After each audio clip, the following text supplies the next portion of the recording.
Kita akan saksikan video tutorial membuat mozaik gambar pohon. Tapi sebelum kita tonton videonya, klik subscribe dan klik tombol loncengnya.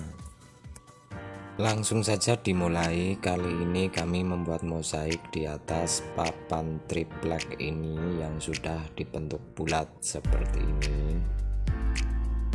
Selanjutnya sediakan bahan-bahannya. Ini adalah ketepung pisang yang sudah kering.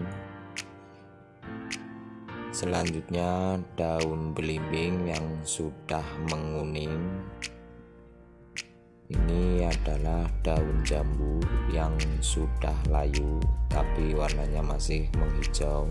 Dan ini daun nangka, juga daun pisang yang sudah kering.